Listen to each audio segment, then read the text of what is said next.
Phil and Allan, we've invited you to participate in this grant that's been generously funded by the John Templeton Foundation called A Theology of Joy in the Good Life. And one of the really challenging elements is just to get some shared understanding or contested understandings of what joy is. So I just want to ask you, as you've reflected on this topic, as you've developed your lecture, what's your working hypothesis or definition of what joy is?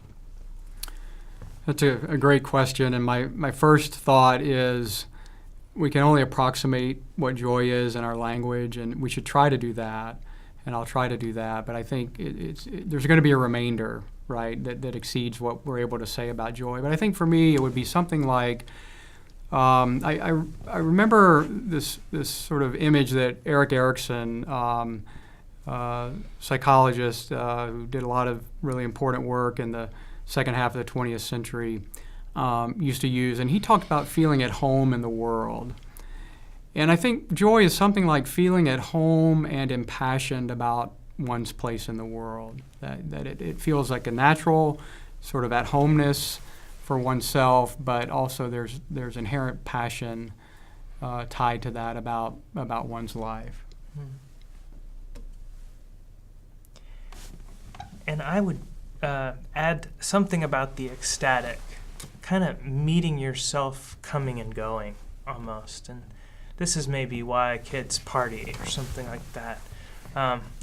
There's something of a high to the experience of adolescence. The door's opening, the future is new, and you have moments, I think mostly when you get out in nature or when you create, where you do things you never would have expected, you could have done, with your friends, breaking new territory. All that is this feeling of, I had no idea I could be this, and here it comes at me. I'm kind of meeting myself coming and going. Mm-hmm. Here's this new self I never thought I would be.